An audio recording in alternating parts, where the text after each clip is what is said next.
Olá, sejam muito bem-vindos ao nosso Block Insider, nosso podcast semanal sobre cripto, finanças e tecnologia, que é o nosso assunto de hoje.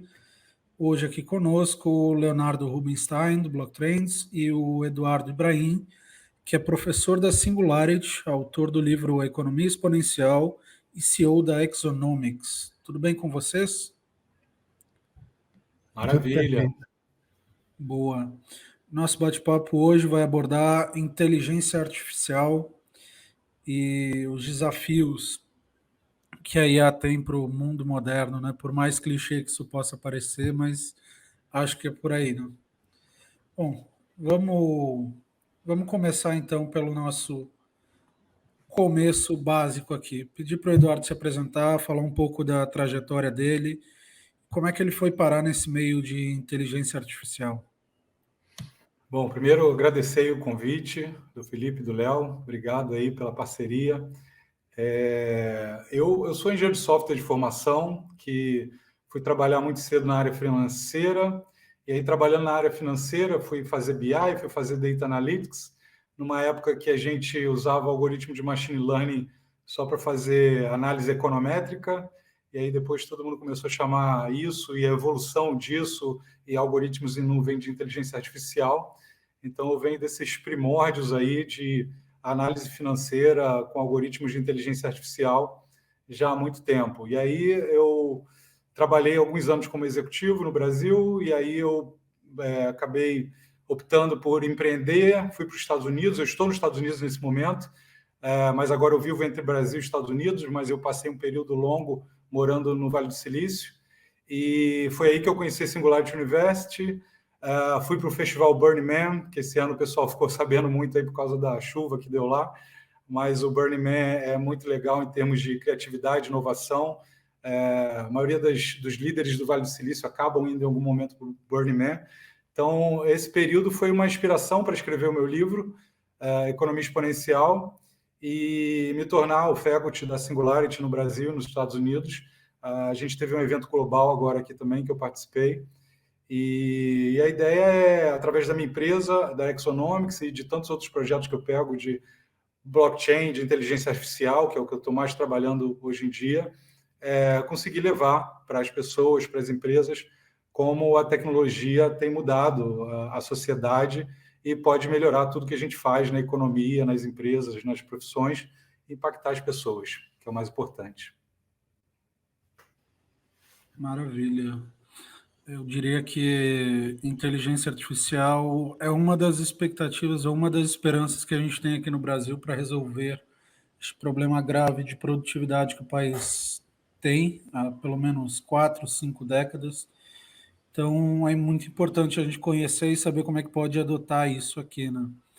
Mas, começando também do mais básico, a gente tem diversos, não sei se é o mais correto, mas tipos ou modelos de inteligência artificial, né? Você pode dar uma introdução para a gente sobre esses principais modelos? Sei que a IA que está mais conhecida agora por conta do ChatGPT, OpenAI, a IA generativa, né? Mas o que são esses modelos de linguagem de inteligência artificial, Eduardo? Bom, legal você falar em produtividade também, Felipe, porque a produtividade a gente mede muito na economia, né? Produtividade dos trabalhadores, mas isso tem muito a ver também com a infraestrutura do país, né? Como a economia ela pode ter mais dinamismo ou menos dinamismo em termos de infraestrutura. Só que agora a gente está vendo uma infraestrutura que ela não é só física, né? Ela é também tecnológica. E quando a gente fala de uma infraestrutura tecnológica, é muito mais fácil o Brasil acompanhar o resto do mundo do que em termos de infraestrutura física, né? Você precisa construir coisas que demoram. E infraestrutura tecnológica, tudo acontece muito mais rápido, uma vez que você tem isso digitalizado. Então, acho que teu ponto, o início da tua pergunta é ótimo, para lembrar a gente, né, que a gente tem uma grande oportunidade agora com tecnologia para ser mais produtivo e acompanhar o resto do mundo, né? Isso, normalmente, a gente pode ir para esse lado aí um pouco mais econômico depois, está muito ligado ao poder da moeda, né? A produtividade do país acaba impactando também o nosso poder em termos de transacionar com o resto do mundo, principalmente no valor da moeda. Mas, indo para a sua pergunta um pouco mais técnica aí, né, de inteligência artificial, a IA generativa ela ficou popular, né, justamente porque o ChatGPT democratizou o conhecimento e o acesso à inteligência artificial, né? Pela primeira vez a gente viu a inteligência artificial sendo utilizada em grande escala através do ChatGPT, que diminuiu a barreira de entrada do uso, né? Porque a gente já usa esses algoritmos já há 40, 50 anos, só que não com o poder computacional que a gente tem agora, talvez com uns 10 ou 15 anos a gente tem um poder gigante que é a computação na nuvem. Isso também abriu um espaço enorme para a gente aplicar inteligência artificial em grande escala.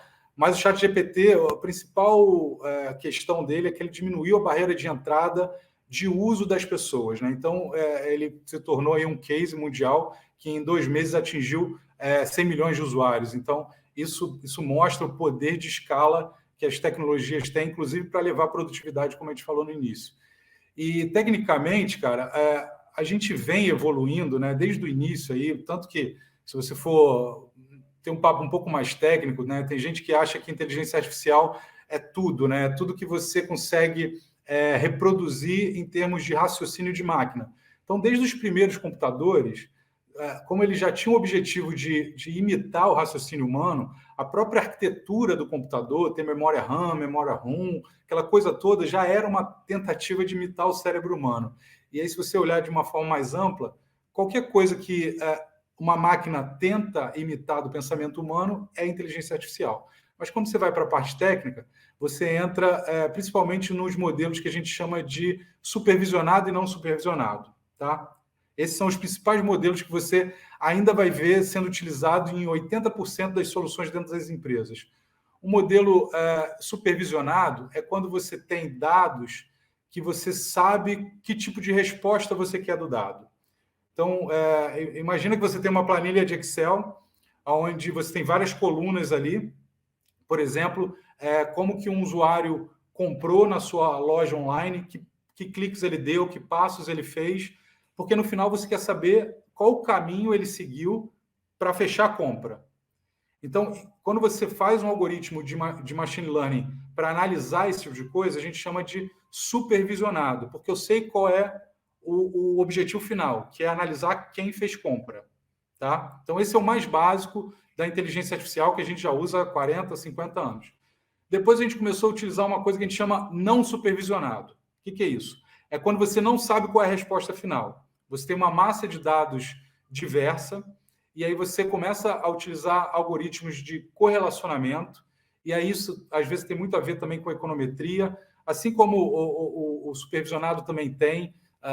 Posso ficar falando nome de algoritmos aqui, mas eu acho que não vai ajudar muito, mas quem é de matemática, quem é de pesquisa operacional, todo mundo já fez alguma vez uma regressão. Então, a regressão é o algoritmo de econometria mais básico aí, que acaba todo mundo chamando de inteligência artificial, mas os economistas já estão acostumados a fazer isso, só que não com o poder computacional que a gente tem hoje. Então, na prática, hoje, a gente mistura uma série de algoritmos que são supervisionados e não supervisionados para chegar a alguma conclusão.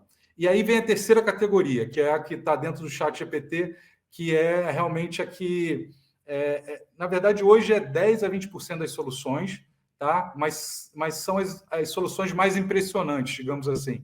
Elas não estão em todas as empresas, mas elas estão mostrando o tamanho do poder da inteligência artificial, principalmente nas soluções generativas, tá?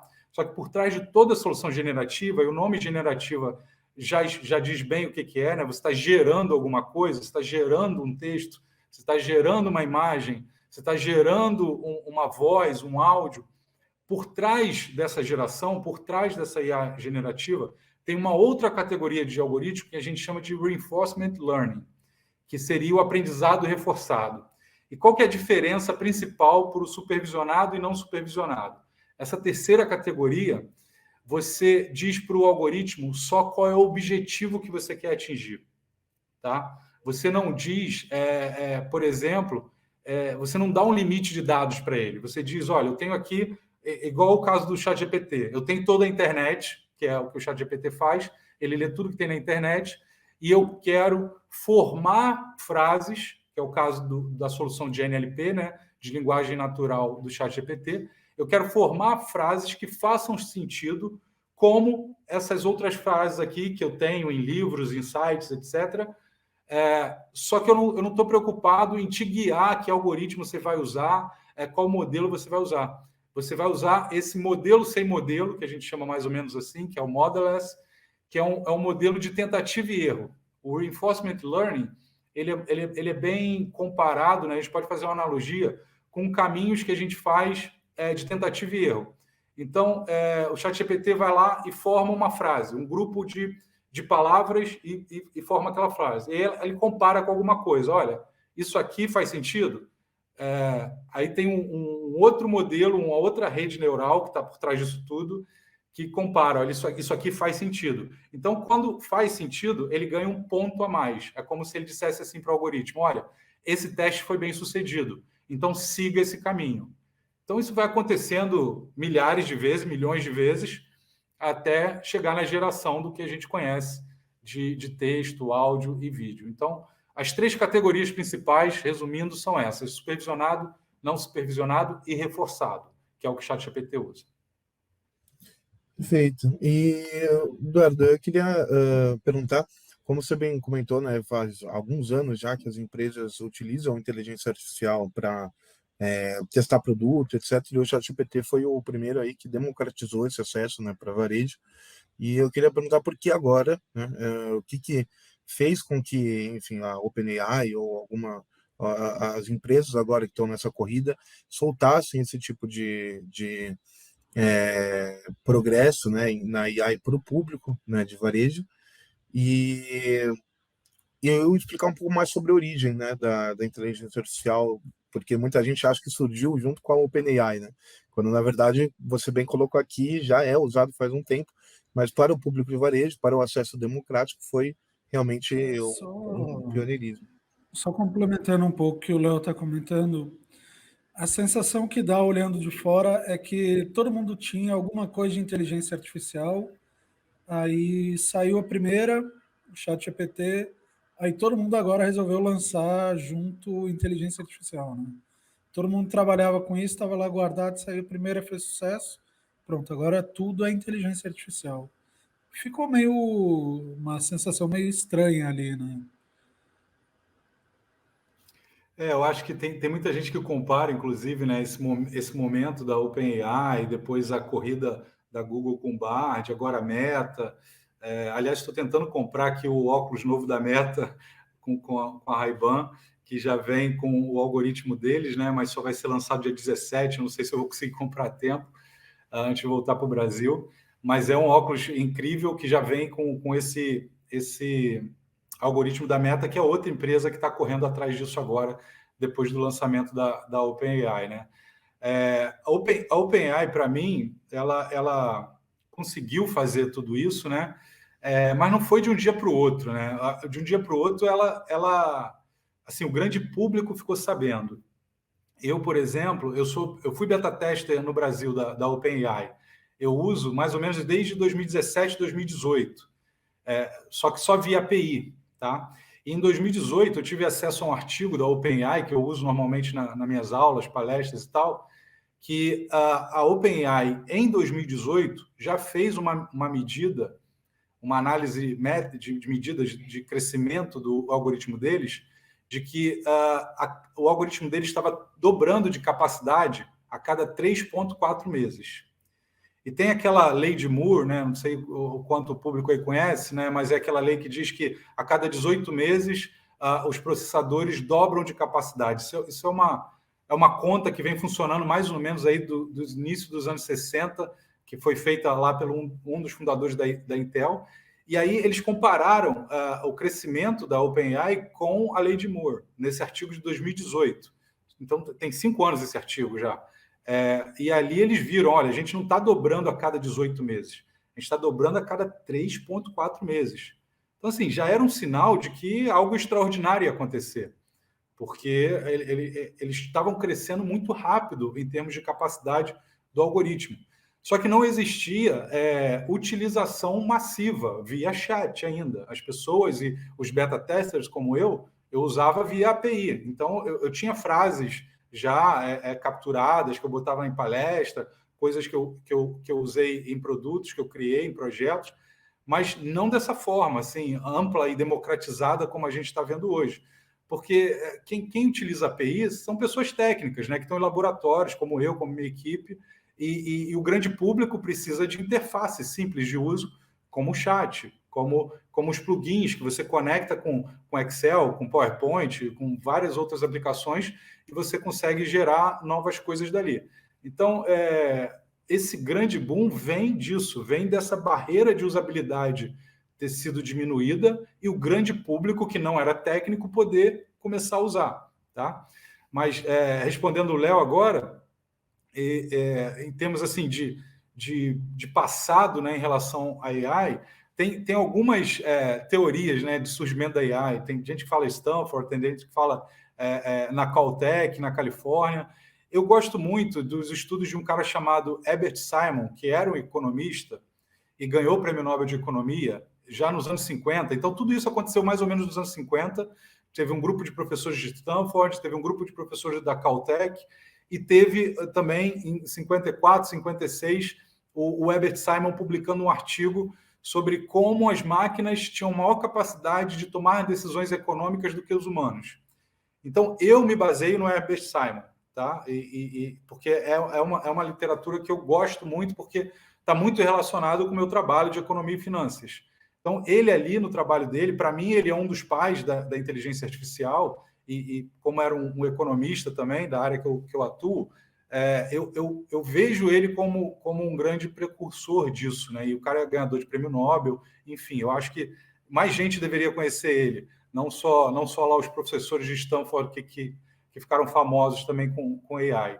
Então, se você for fazer a conta aí, a gente já está falando de 70 anos, né, de AI sendo criada. A grande questão a gente já sabia disso, né? Esses grandes estudiosos já sabiam disso, só que eles não tinham poder computacional para realmente provar que esse troço ia mudar o mundo, né? A gente está falando de 50, 70 anos. Muita gente já sabia que isso ia acontecer. Quem trabalha em laboratório, como eu, como várias outras pessoas que eu trabalho, a gente sabia que isso ia acontecer, tanto vendo sinais como esse artigo da OpenAI. Só que para o grande público entender isso, a gente precisou do ChatGPT, que é a barreira de entrada diminuída e pessoas que não são técnicas conseguindo ver o poder que a inteligência artificial tem. E para mim isso foi só assim, a abertura de uma caixa de Pandora. A gente ainda está entendendo tudo isso, a sociedade está entendendo tudo isso, qual é o impacto da AI no mundo. E para mim, né, eu falo muito disso no livro, o grande impacto vai ser na economia, porque a economia é a grande plataforma social de tudo que a gente faz. E eu acho que aqui no canal de vocês, né, quando a gente fala de blockchain, de Web3, vai ser altamente impactada também, só que a gente está ainda engatinhando, a gente está no início dessa jornada. Porque, por exemplo, quando a gente fala de economia, uma das questões mais interessantes ou relevantes, né, que a gente tem de discussão a longo prazo é o cálculo econômico, né? A ideia de que você precisa dos preços para indicar alguma coisa, então organizar toda a economia. Existe um outro lado de uma vertente mais heterodoxa, né? Que defende que é possível você ter esse planejamento da sociedade mesmo sem os preços, né? E aí a gente vai ter esse apelo, então, a uma grande inteligência artificial que vai fazer aquela matriz de insumo-produto para definir o que as pessoas vão precisar produzir e o que elas vão querer consumir, né? Você acha que a gente chega nesse ponto ou não vai a tanto? O que você vê sobre o impacto na economia? Eu acho que a gente tem um longo caminho até chegar lá, tem muita resistência a ser quebrada ainda. Eu uso normalmente um framework da Singularity que a gente chama de 6Ds, que fala sobre o movimento de digitalização até chegar na democratização de algum recurso, porque a economia que a gente conhece, ela foi modelada para gerenciar a escassez de recursos. Então, você parte de um princípio que todo recurso na economia é escasso, tá? E aí toda a matemática por trás da economia se baseia nisso.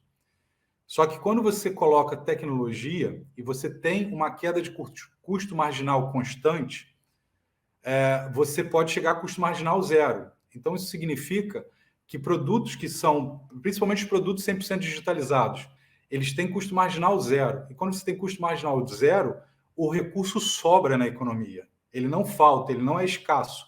É o oposto, ele é abundante na economia. Então, a economia que a gente segue hoje não está preparada para essa matemática de custo marginal zero, que é essa matemática da abundância de recursos. A gente fala muito disso na Singulares, meu livro fala disso também.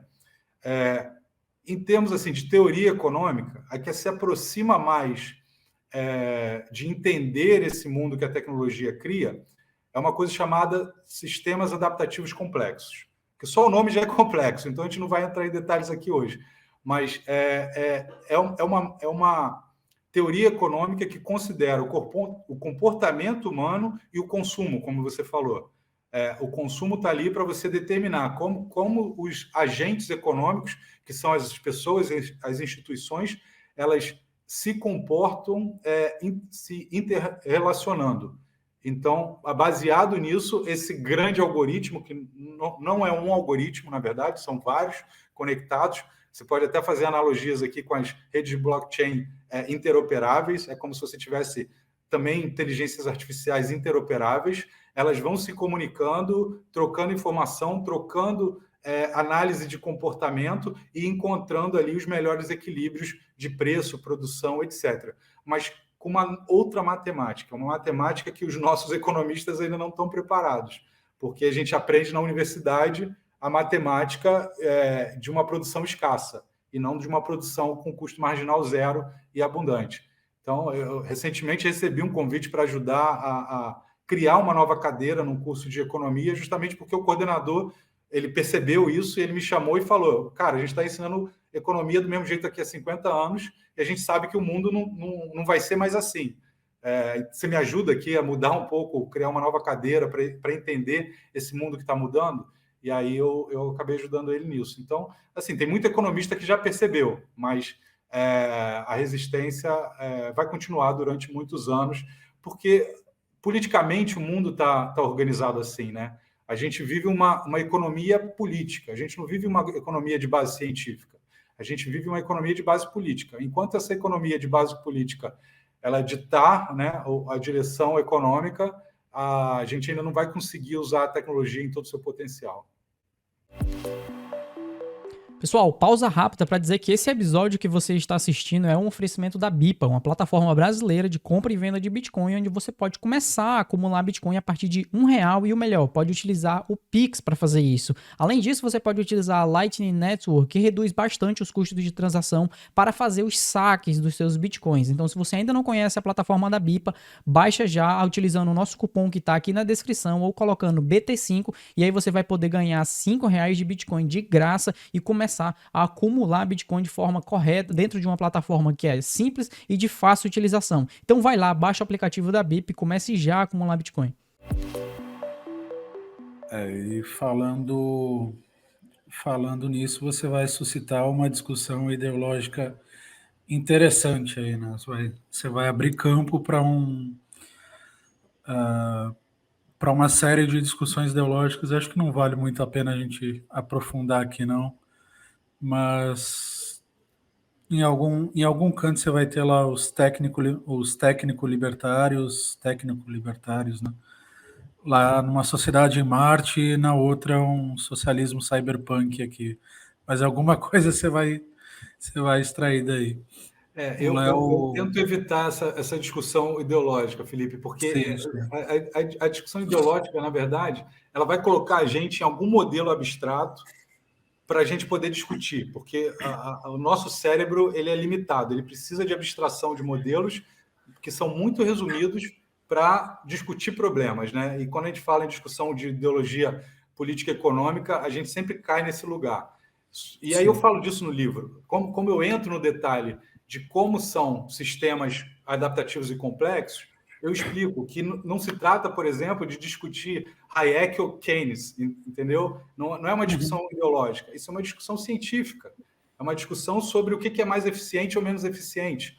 Só que a gente precisa levar o conhecimento desse tipo de tecnologia e de arranjo sistêmico para mais pessoas, porque os economistas não entendem. Então, o economista ele não aprende sistema na universidade, ele aprende política monetária, ele aprende macroeconomia e microeconomia, é isso que ele aprende.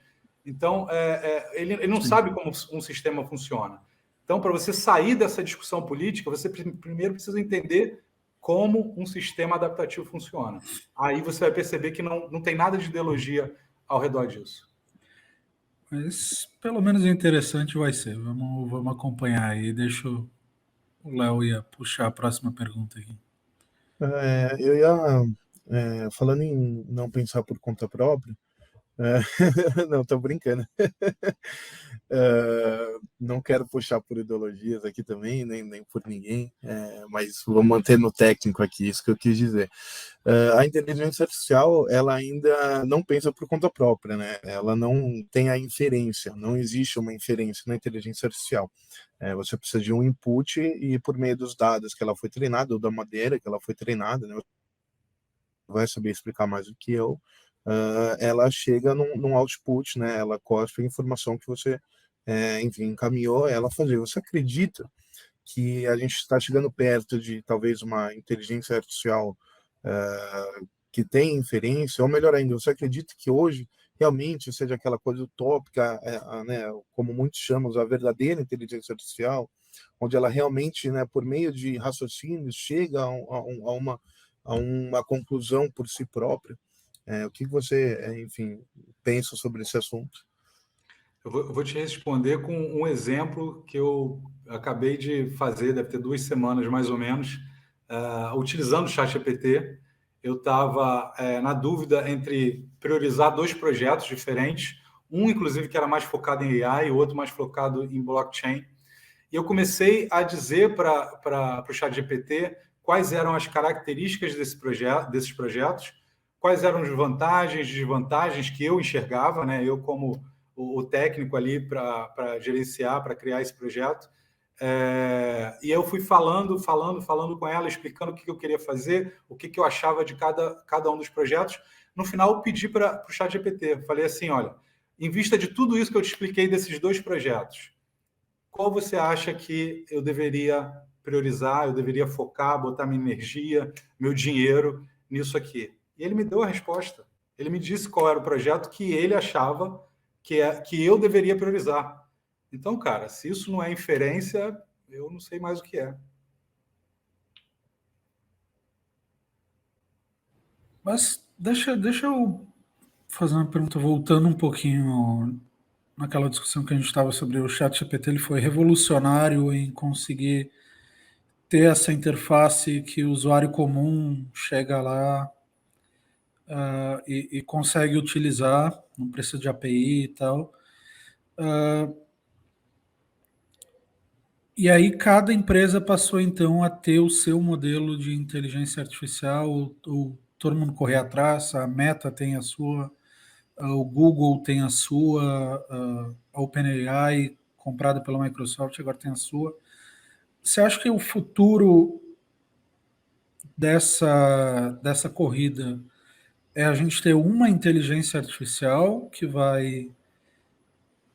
É meio como uma pergunta de metaverso da vida, né? Você vai ter um metaverso, uma inteligência artificial, ou você vai ter vários concorrendo entre si e adaptados à situação? Eu não sei porque, para mim, falando de uma forma meio ignorante até, mas me colocando nesse papel aqui, você tem um ranqueamento de poder, de capacidade de cada inteligência artificial, né?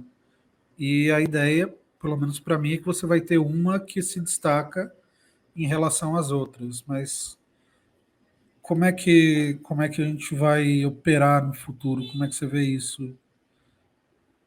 Eu acredito que, assim como blockchain, né, a gente tem digamos assim, as líderes de mercado, mas a gente tem uma série de outras soluções que tem que trabalhar de forma interoperável, né? Se conectando, etc. E AI é a mesma coisa. A gente não vai ter uma única AI, a gente vai ter várias empresas fazendo AI e normalmente, assim, é o tipo de uso, o poder que elas têm, né? Tipo, a atualização, você pega o ChatGPT, a última atualização dele está em 2022, final de 2022. O Bard é que ele quer ser a ferramenta de AI online, como o buscador. Você pega a informação que acabou de sair na internet. Então, assim, cada um vai ter uma característica específica em termos de atualização, em termos de poder de processamento e em termos de precisão, que eu vejo que é o mais importante. E por isso que eu acho que a OpenAI ainda está na frente. Se você compara a OpenAI com Bard ou qualquer outra, eles têm uma camada, inclusive que é uma camada de análise de comportamento da inteligência artificial, que é muito mais bem treinada do que as outras. Então, não sei se vocês lembram, saíram algumas notícias quando o Bing começou a colocar o Bing já estava usando o OpenAI, mas era sem a base treinada de comportamento da OpenAI. E aí ele começou a dar respostas estranhas, malucas, né? E até usar palavrões, coisas esdrúxulas do tipo. E isso acontece porque você não usa essa camada de treinamento comportamental, tá? Você tem o LLM, o modelo grande, né? O large model, que é o tamanho do modelo, mas acima desse LLM você tem um negócio que é behavioral, você tem uma análise de classificação comportamental para o tipo de resposta que aquele algoritmo está dando. Então, isso aumenta a eficiência do algoritmo. E hoje, para mim, o da OpenAI, que você usa através do ChatGPT, ainda é o melhor. Foi a própria Microsoft que criou um robô que interagia em redes sociais, não? Isso foi pré-ChatGPT ainda. Acabou virando meio que incorporando o Forchan da vida, falando barbaridades lá, mas Isso. me lembrou desse caso aí. Então, um negócio que eu justamente ia perguntar também, acho que nem estava na pauta aqui, mas eu fico curioso sobre essas alucinações, né? Que chamam de alucinações, como que elas funcionam, por que elas funcionam e como, enfim, se prevenir ou, na verdade, separar a informação correta que é dada no output de um chatbot e essas alucinações. Porque é curioso, eu lembro de quando eu estava animado, né, com o ChatGPT, logo quando saiu, eu estava mostrando para um colega meu que faz INSPE, ele faz engenharia, se não me engano, civil, e aí eu falei, e ele gosta de paraquedismo também, né? Eu ficava falando para ele, pergunta qualquer coisa sobre paraquedismo, isso aqui. Aí eu perguntei, lembro que me respondeu um negócio, né, tinha acabado de lançar o ChatGPT. Aí falou, não, isso na verdade ela está inventando, cara. Eu nunca vi um negócio parecido. E assim, eu falei, como assim, está inventando? Então, assim, é uma coisa muito curiosa, que é capaz de inventar algo para chegar no output. Como que funciona isso? Não, boa pergunta, Léo, porque teve até uns casos também da AI estar mentindo, né? Não sei se vocês chegaram a ver isso.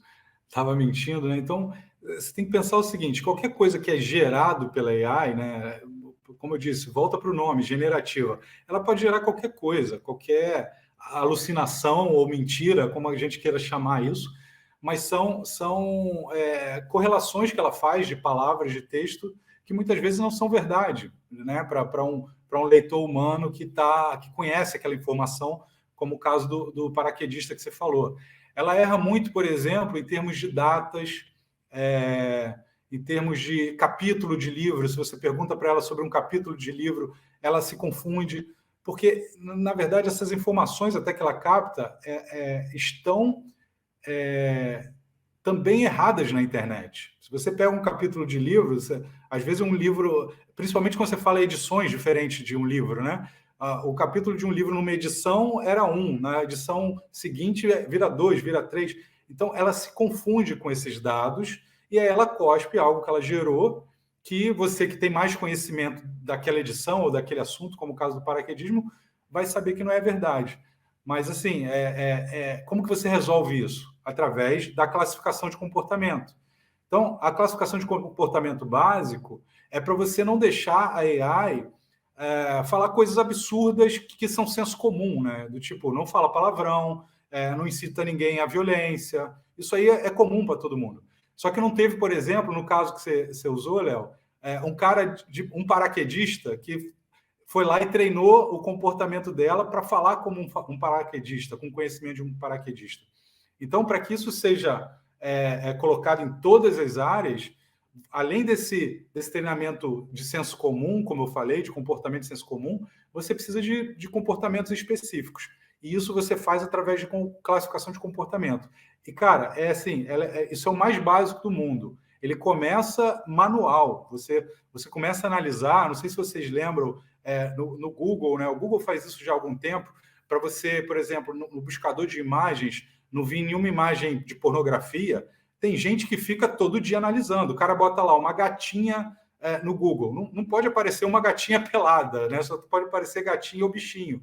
Então, tem pessoas que ficam clicando. Olha, isso aqui é um conteúdo classificado como abusivo. Então, a imagem não pode mostrar. A mesma coisa vale para o NLP, para a linguagem de processamento naturais. Tem um sujeito lá para fazer isso. Só que uma vez que ele clica em um lugar, uma vez que ele corrige uma frase, um conceito desse sobre paraquedismo que você usou, isso é replicado para todo modelo. Então, o cara faz uma vez e aí o algoritmo já sabe, as redes neurais vão se comunicando e aquele erro nunca mais acontece. Então, esse é o tamanho do poder da classificação comportamental numa rede neural. Diga-se que é provavelmente um dos piores empregos modernos, é o sensor do Facebook ou do Google, né? Que tem que assistir vídeo deve ser um negócio pavoroso. Sim, aqui nos Estados Unidos tem uma discussão sobre isso. Os caras precisam de ajuda psicológica, às vezes, porque vem aquelas coisas da Deep Web, né, cara? De terrorismo, coisas horríveis. Então, precisam de ajuda psicológica para fazer esse tipo de trabalho. Sim. Mas nessa questão um pouco de erro, de alucinação, né?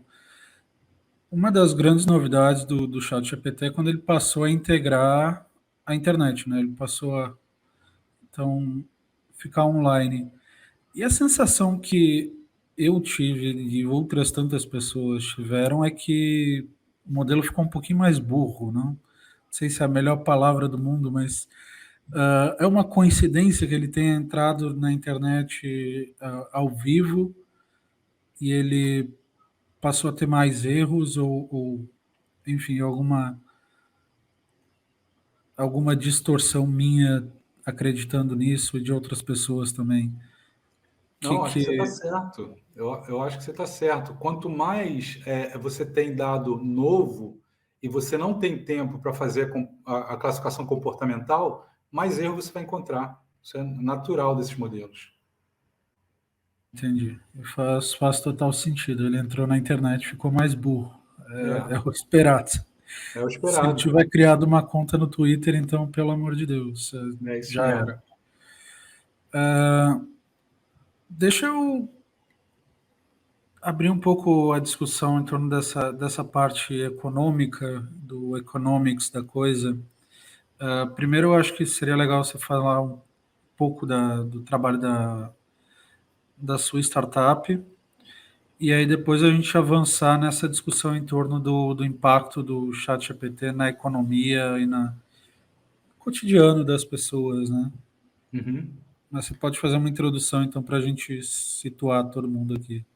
Não, legal. Eu normalmente entro nas empresas pela educação com a Singularity, né? A gente tem um programa executivo trimestral, que chama Executive Program, e a gente já treinou os maiores CEOs, C-levels do Brasil, e normalmente a gente dá essa aula, são vários especialistas, né? Eu dou aula no Brasil e aqui nos Estados Unidos, então ali a gente já começa uma relação com as empresas, e eu uso a minha empresa que eu criei, a Exonomics, que é uma consultoria, para dar consultoria estratégica e, eventualmente, criar projetos dentro dessas empresas. E, como eu disse, os projetos hoje, a maioria está focada em AI ou blockchain, mas são os mais diversos objetivos, né? tem área financeira, tem educacional, tem varejo, tem health.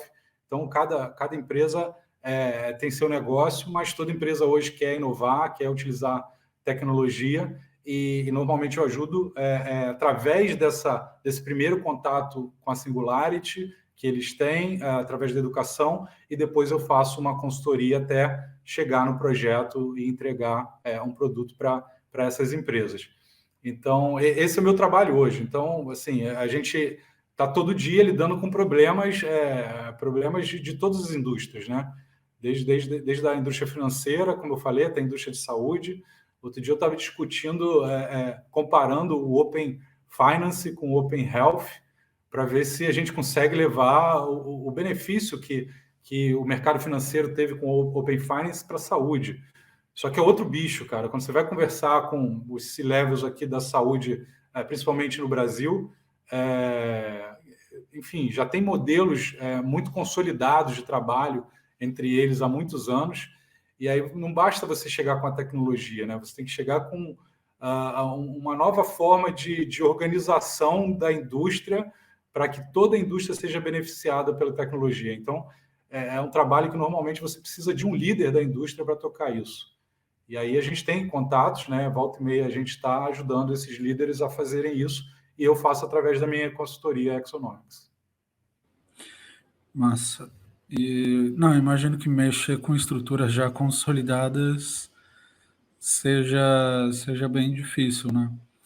Mas falando de forma geral, primeiro, como é que você vê a inteligência artificial no mercado de trabalho? Existe uma ideia ludista ainda de que a inteligência artificial vai tirar o emprego de todo mundo, e é isso.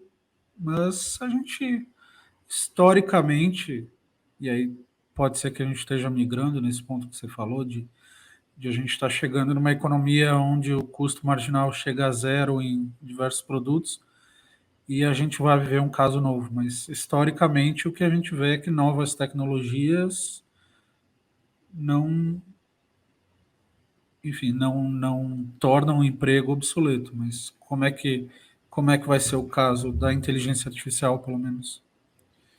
Boa, Felipe.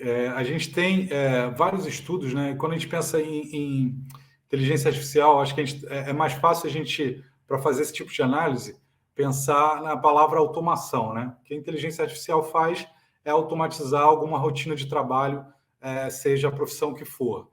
E quando a gente olha para o histórico na economia de automatização de funções, de trabalhos, etc., e compara países que são mais automatizados com países que são menos automatizados, os mais automatizados são mais ricos e têm menor desemprego.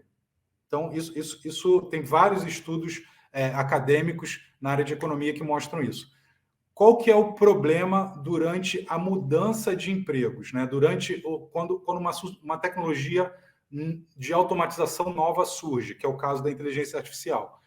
Existe uma mudança da estrutura dos empregos.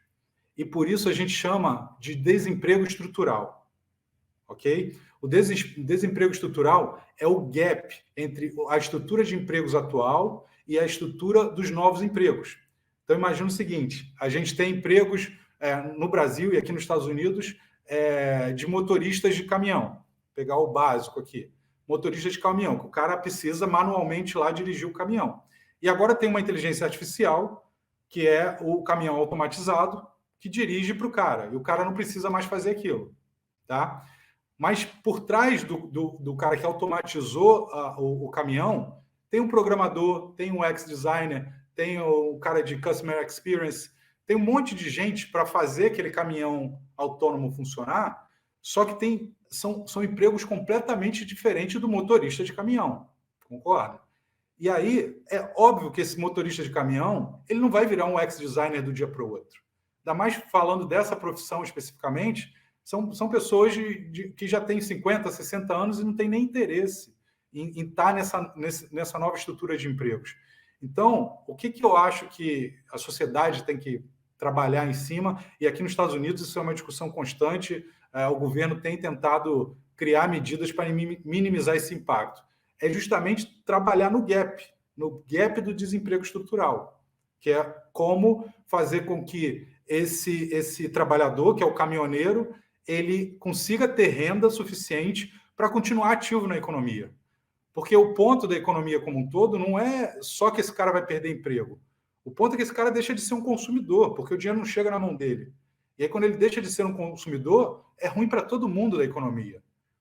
Então, ninguém quer que isso aconteça. E aí sim pode vir algumas discussões ideológicas aí, Felipe, sobre incentivo, né? Incentivo a trabalho, incentivo a emprego, porque isso tem mudado completamente. E aí isso vai diretamente nas nossas crenças sobre o que é trabalho, sobre o pão e o suor de cada dia, como cada um tem que sair de casa, né, para ganhar seu dinheiro.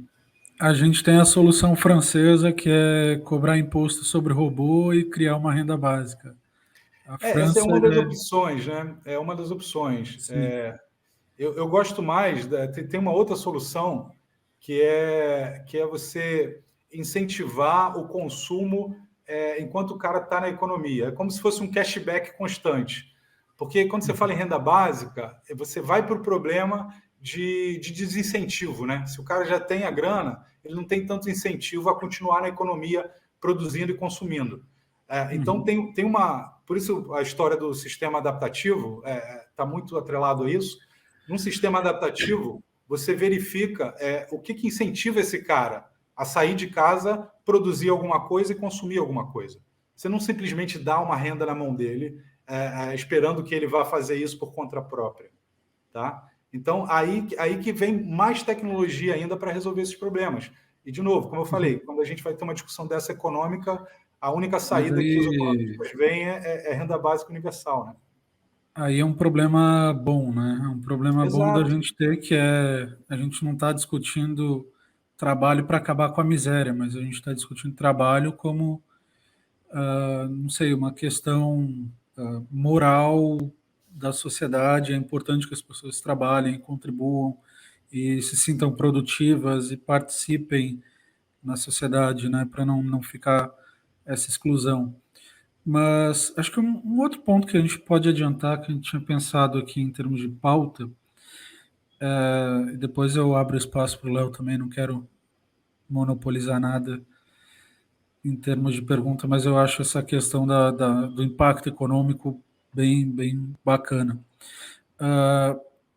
Acho que foi ano retrasado, em 2021, o Scott Galloway, que é professor da New York University, um dos caras mais gurus tech, né, dos Estados Unidos, ele veio ao Brasil e uma das questões que ele levantou foi que a gente deveria ter um pouco de cuidado quando a gente fala de big techs, porque a tendência de big techs é que você vai ter uma concentração de bons empregos na sede e empregos não tão bons na periferia, né? Ou seja, você vai ter um emprego que paga muito bem na sede da Amazon, mas a Amazon no Brasil não vai ter empregos tão bons como lá, né? Então a gente está saudando a concorrência aqui, a Amazon vai chegar, vai acabar com o varejo brasileiro, vai bater na Magazine Luiza, na Via Varejo, sei lá quem, e os bons empregos vão ficar em Seattle ou na Virgínia, né? O outro headquarter deles. Como é que você vê isso em relação à inteligência artificial? Você acha que isso pode ficar muito concentrado na sede, como você está falando agora, né? Tipo, você deixa de ter o caminhoneiro e passa a ter o cara que vai programar. Só que o cara que vai programar, ele substitui 300, 400, 500 caminhoneiros, né? Como é que a gente pode ver isso mais à frente? De novo, eu acho que essa comparação, inclusive, do caminhoneiro, a gente tem que olhar isso com a história da automatização, porque esse é um discurso que, aliás, já funcionou muito aqui nos Estados Unidos, né? O Trump foi eleito por causa disso, né? Pelo cinturão de cobre lá, que eram a galera das minas e tal, que justamente tinham esse discurso, né? De que, olha, você vai botar aqui uma uma energia renovável e você vai acabar com o trabalho do cara que está minerando carvão aqui nos Estados Unidos. E aí normalmente essa conta que a galera faz. Olha, você vai botar um carro, um Tesla na rua, você vai tirar o emprego de 100 caras aqui que estão ou trabalhando em petróleo, ou trabalhando com carvão, enfim, com esse tipo de energia. Então, assim, para mim, esse tipo de argumento ele é um retrocesso. Na minha opinião, isso é um retrocesso. Porque o que os estudos mostram é que quanto mais você automatiza, mais você resolve novos problemas, cara. O que não falta é problema no mundo para resolver. E no caso, se você for olhar a Tesla, não é só no mundo, na Terra, né, que está resolvendo. Está resolvendo problemas fora da Terra. Está minerando fora do planeta Terra. Os caras acabaram de descobrir um asteroide aí que tem mais ouro do que o mundo inteiro. Inclusive, isso pode criar um problema da nossa base monetária. Enfim, são coisas assim que a gente não está acostumado. A gente está olhando para problemas muito pequenos, com comparações muito pequenas. E quanto mais a gente resiste a isso, mais a gente vai ver, por exemplo, o que aconteceu no Brasil com as montadoras de carro, que todas saíram e criaram o movimento que você está falando. Você está certo no que você está falando. Esse movimento ele existe, essa preocupação existe. Mas o ponto não é que a gente vai resolver ela tirando a tecnologia ou resistindo em substituir esses empregos. A gente vai resolver ela entendendo que esses são novos empregos que a gente tem que incentivar, porque eles vão melhorar a economia, e que a gente tem que ter algum trabalho para resolver o gap do desemprego estrutural. Esse é o ponto. Não é manter uma base industrial que a gente seguiu, como essa que eu comparei aí com a mineração nos Estados Unidos.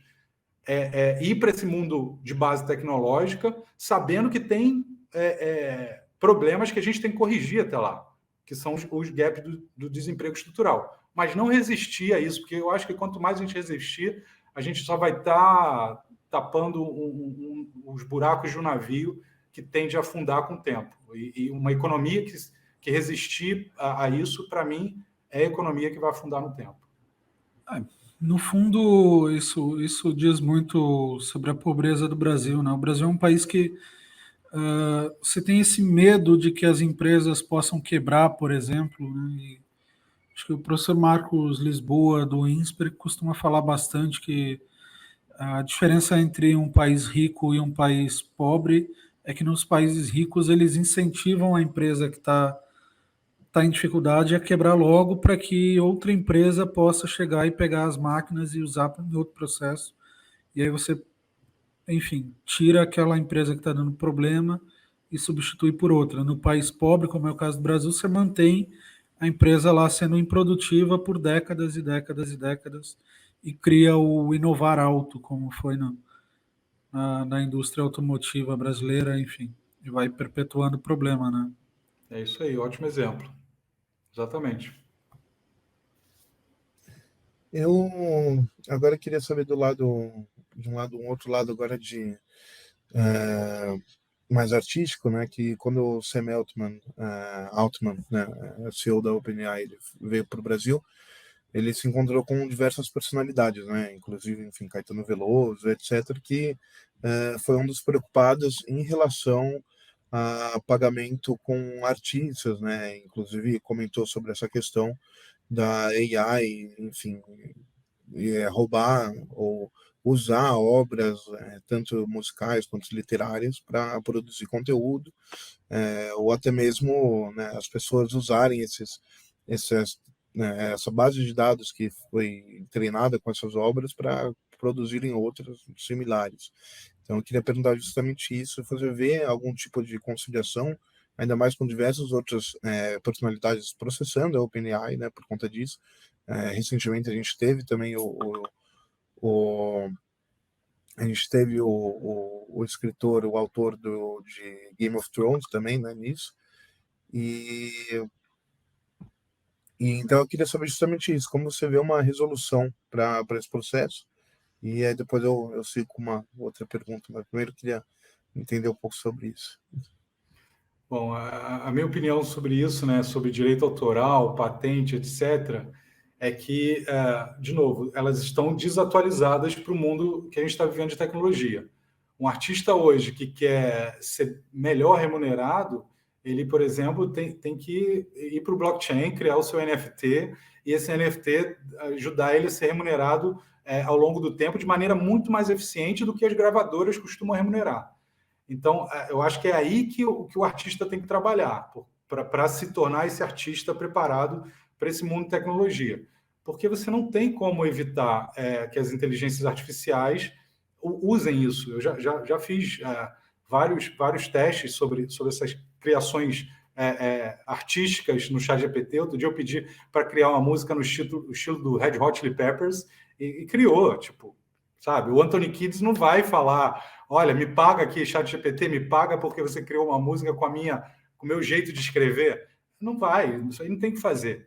Então, eu gosto também do exemplo da estratégia da Tesla para ela crescer, abrindo mão das patentes desde o início. Né? Não sei quanto vocês lembram dessa história. Ela não tem as patentes de tudo no carro, exceto a bateria. A bateria é a única coisa que ela segurou a patente, porque ela acha que, enfim, era o coração do produto dela. Mas que já nem é mais, já tem tecnologia muito melhor do que as baterias da Tesla. Então, mas o que o Elon Musk quis fazer desde o início? Ele quis fomentar a indústria ao invés de proteger através de patente.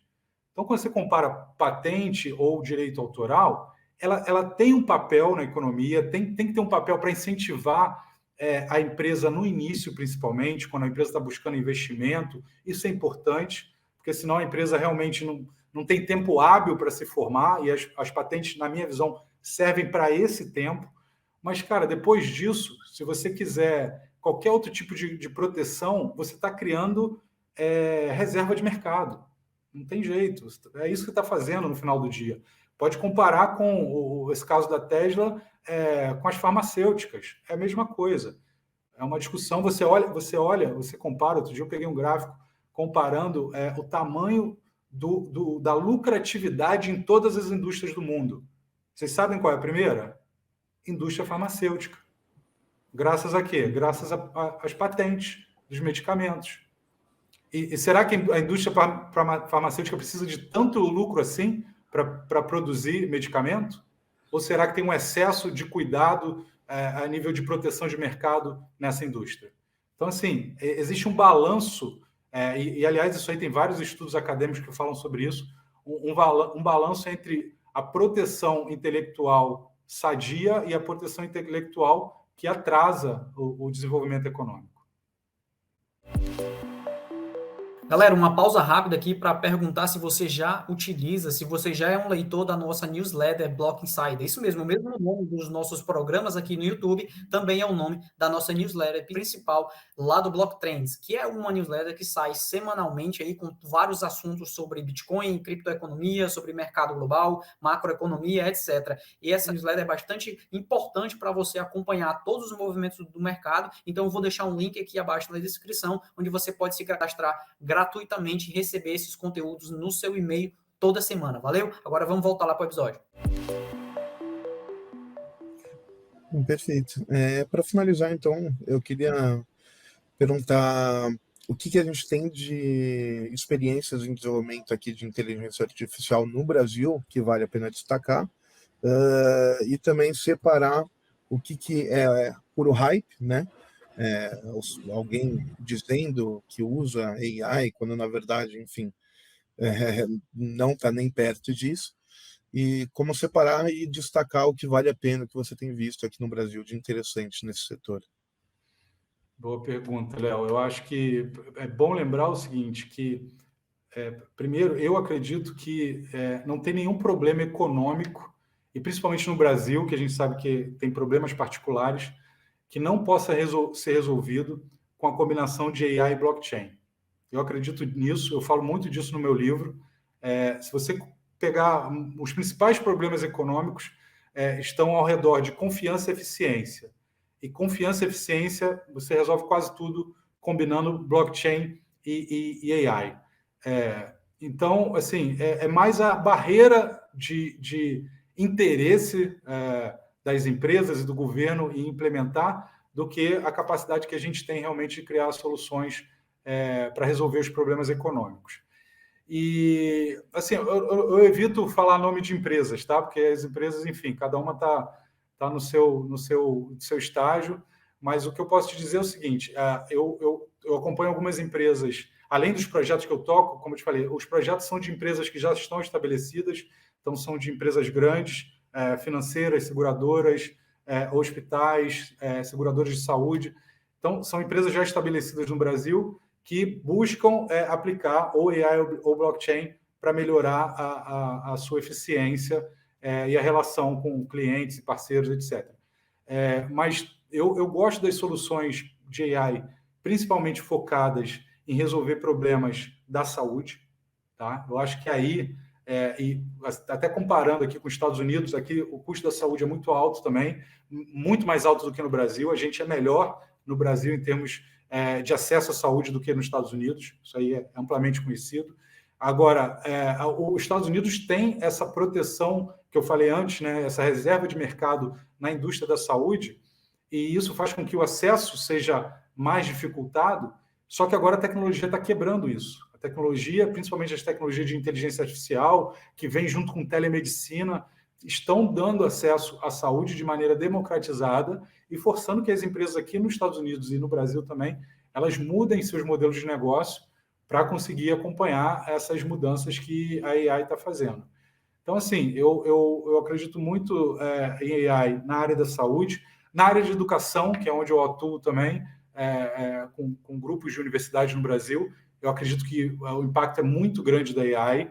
A gente ainda não tem noção, enfim, essa é uma discussão também muito ampla, o quanto que a educação que a gente conhece ela é eficiente para o estudante, para o profissional que está indo para o mercado ou não. E eu acredito que muito dessa ineficiência vai ser resolvida com AI, já está sendo resolvida com várias soluções.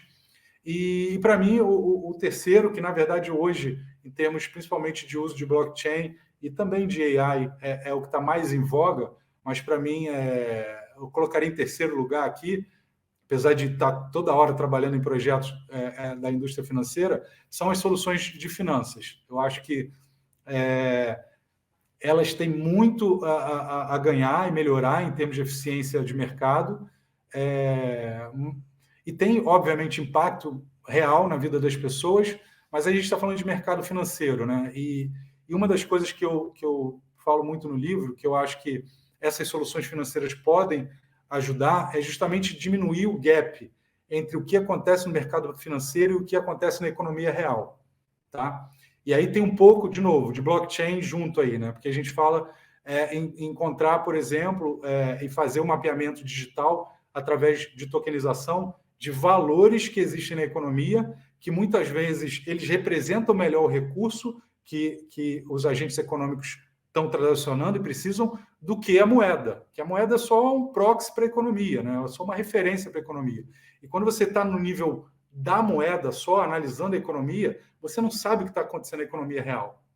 E eu acredito nisso, né, que a tokenização ela diminui esse gap. Não que ela resolve tudo, mas ela diminui esse gap entre a análise puramente da transação do mercado econômico e o que de fato está acontecendo na economia real. Então, eu acredito que esse é o terceiro ponto, que a AI, junto com blockchain e tokenização, vai ajudar muito a gente a ter uma economia mais saudável e mais dinâmica no mundo e, obviamente, também no Brasil. É interessante que se você juntar tudo isso no caldeirão, um pouco do que a gente no blockchains também, enfim, outras pessoas também fazem, né, que é EdTech, né? Não óbvio que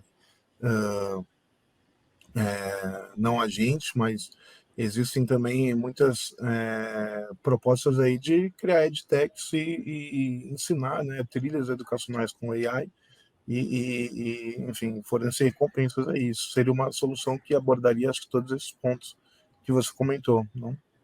Exatamente. São formas de encontrar incentivos econômicos que não necessariamente estão ligados a incentivos financeiros, mas são econômicos que podem gerar incentivos financeiros.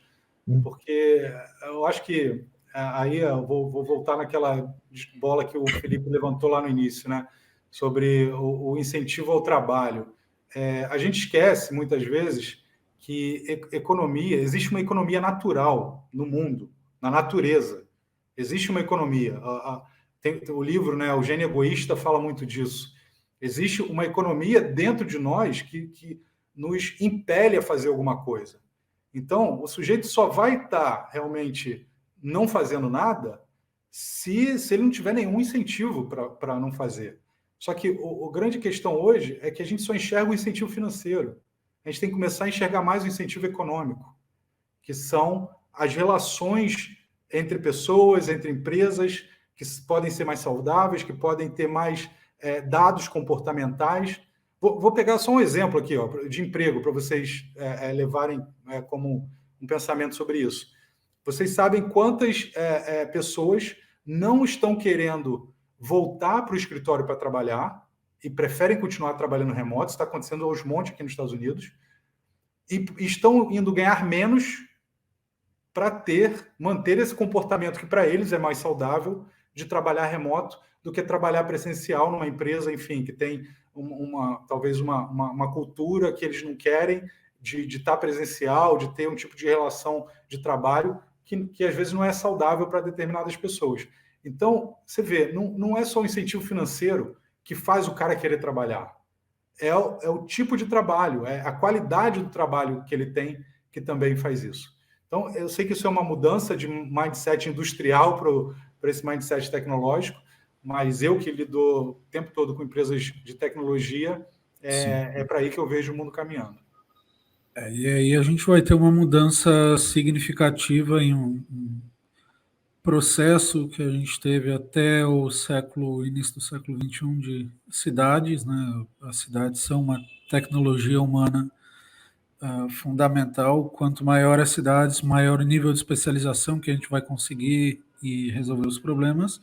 E a tecnologia vai superando isso, né? Então a gente consegue ter hoje o cara que mora no Texas, em Austin ou Dallas, trabalha em Nova York, enfim, ou trabalha na Califórnia e consegue manter um custo de vida mais razoável também, né? Economicamente faz mais sentido para as pessoas, né? Então, vamos acompanhar essa questão. Eu acho que é fundamental para países como o Brasil, principalmente, né? Eu gostei muito do negócio que você falou no começo, que a tecnologia é muito mais fácil de a gente incorporar do que a infraestrutura, né? Porque a infraestrutura, a física, a gente demanda um acúmulo de capital, demanda burocracia para implementar. E a tecnologia, no entanto, como a inteligência artificial, a gente consegue colocar isso para dentro do nosso processo produtivo, independente do nível do custo de capital, da taxa de juros do país, enfim. Consegue avançar muito mais rápido, né? E para o Brasil tem um problema grave de produtividade e pode ser fundamental, ou deve ser fundamental nos próximos anos, né? Mas queria agradecer a presença, convidar para participar mais vezes e deixar aberto também, se quiser dar um último recado, Eduardo, pode ficar à vontade. Obrigado, Felipe. Para mim foi um prazer também estar falando com vocês, agradecer o convite aí novamente. E é isso, quem quiser me acompanhar, o livro Economia Exponencial, ou nas redes, LinkedIn, Instagram, @EduIbrahim, todo mundo me acha aí, muito fácil. Tem vários artigos meus aí, então se colocar no Google também, Eduardo Ibrahim Singularity, vai achar vários artigos aqui sobre as coisas que a gente falou aqui hoje. Então vai ser um prazer aí poder manter contato aí com o público que está vendo a gente hoje também. Obrigado a vocês pelo convite. Maravilha.